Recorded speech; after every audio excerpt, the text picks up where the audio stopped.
Yan, so good day sa atin mga tropa. May nire-repair tayo ngayon dito na IUX brand. Ang problema nito, yung kanyang display pag nagkaroon ng power na, minsan naka-steady na lang siya sa number. Minsan parang 00. Steady lang talaga siya ron, walang galawan. So isasaksak natin 'yan. Yun, nakita niyo naman na sinaksak natin, nag-blink lang siyang ganon. Kadalasan yun nangyayari din. Nag-blink ng ganon tapos ayaw magtuloy kahit i-power button natin siya. Ayaw, yan. So ito pala mga tropa, pasa sa atin to ng technician na from Cavite na. Shoutout muna natin si Sir Emmanuel Repeso. Yan, shoutout po. Technician din po yan, no? From Cavite. Galing sa kanya yung customer. Ang history niyan, binenta niya at natagalan sa maintenance siguro kaya nagkaroon ng trouble. So yun sir, shoutout po ulit kay Sir Emmanuel Repeso from Cavite. God bless po. So yung good day mga tropa ulit, balik tayo dito kasi kanina, diba, nag-video ako kanina, yung error, yung nangyayari dito sa may AUX na board, hindi nagtutuloy yung power niya, ayaw rin mag-response pag pinindot yung power button. Pati sa remote ayaw na ito kasi bago i-pull out, tinesting na to. So pagdating nga rito, yun nga, nakita nyo kanina yung video, kasi kumain muna kami. So ito, nahuli ko yung problema. Sabi ko, papakita ko sa inyo kung naging problema. So nakita natin na maliit lang na pyesa. Pakita ko sa inyo. So pakita ko na lang sa inyo yung difference na ito, kung paano i-check yung parts na to. So sa maka-encounter mga ganitong board, no, harap ko lang yung camera. So sa maka-encounter na ito, AUX, na yung display niya, kung hindi naka-standby, minsan naka-standby kasi tinesting to kanina, standby lang siya, hindi nagre-response maski sa remote, maski dito sa power switch niya. Yan, sa power switch niya ayaw. So ang problema niyan mga tropa, itong maliit na to. Ayan, tingnan natin kung makita nyo na maliwanag. Yan. Ito ang problema niya. Ang basa ko na ito sa datasheet na dinownload ko, no? So hindi tayo eksperto sa mga ganitong parts. So pa-comment na lang yung tamang tawag po rito. Ang pagkabasa ko ron, air solenoid. Yan, air solenoid yung nabasa ko sa datasheet. So ipapakita ko rin sa screen para makita nyo. So base lang yun sa datasheet, pero sa mga nakakabisado ng ganitong tawag, kung ano tawag po dyan, yan, pa-comment na lang sa comment section. So yun mga tropa, ito yung na-trace kong problema. Naghahang yung kanyang display, tapos hindi nagtutuloy power. So may kinuha ko dito na okay, dalawa kasi to. So nakabit na natin yung isa, mamaya papanda rin kaya para makita nyo. Yan. So ito, papakita ko yung difference niya pag chinek natin, kung paano i-check to, kung defective na or goods pa. Yan. So ang tawag dito sa nabasa ko, air solenoid. Yan. So nandiyan naman sa screen, papakita natin. So ito mga tropa, no, nakaset tayo sa times 100k. So kanina kasi tinesting ko mag-tester dito times 1, times 10, times 1k. So walang response tong natin part. So nagtry ako sa 100k para makita natin yung difference niyan. So tester natin. Lapit ko na lang yung tester. Yan. So paano ba to? Yan siya na kasi walang maghahawak So dito na lang natin para makita yung difference.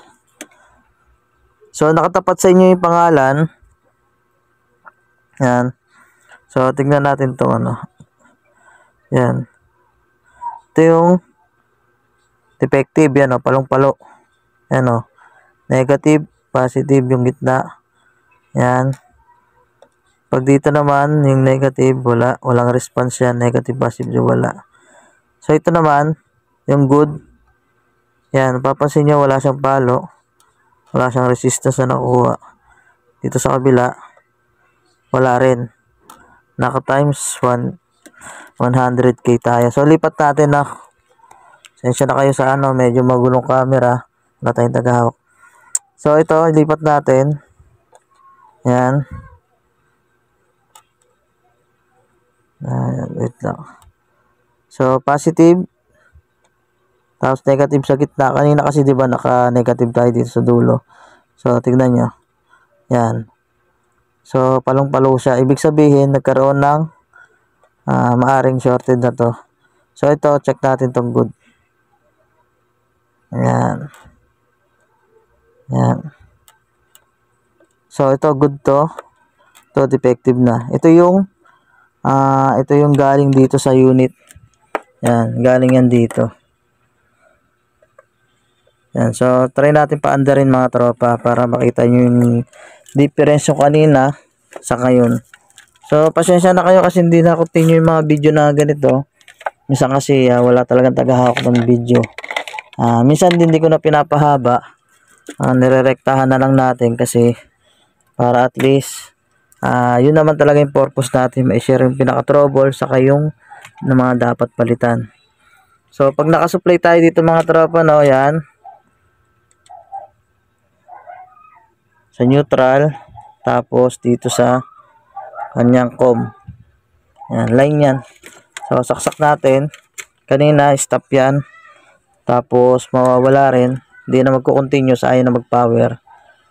Yan, kahit yung power button natin ayaw. So saksak natin mga tropa ha. Saksak natin.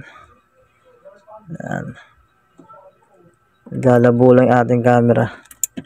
Yan. So may kita nyo, may number na agad. Stable yan. Stable yung number niya mga tropa. So nag-i-error ng E1. E1 yan saka E3 kasi wala yung pan motor. Wala rin yung outdoor saka ibang sensor. So try natin power on dito. Power on off natin yan. Kasi kanina pag pinipindot natin ayaw, di ba? Yan. Tingnan niyo. Balik natin. Yun, ang ganda na ng response niya. So active na active na. Yan. Yun. So ito lang naging problema. Pero always double check pa rin mga tropa. Huwag tayo magpukakapante. Hindi tayo expert sa mga ganitong pero sinashare natin kung anong naabot ang knowledge natin para sa mga baguhan, sa mga nagsisimula. Ayan. So kanina kasi inaral ko pa to. Nagpalit din ako ng ganitong IC. Yan, pinalitan ko rin yan dalawa. So wala pa rin nangyari. So nagtry ako dito, pinalitan ko. Kasi kung anong malapit sa system na parts, yun ang inano ko dito. Binira ko. Yan. So share lang natin to sa mga baguhan kasi to be honest, yan. Ito kasing ito kasing AUX na to. Ngayon lang natin na-encounter yung ganitong stock logo. Or mag-stock logo siya. Tapos yun nga, mag-response, tapos mawawala. Ayaw na mag-response dito sa mga power button o sa remote. So, yun na nga, nadali naman natin for delivery na bukas para sa customer. So yun lang mga tropa, sana nakatulong. Yan.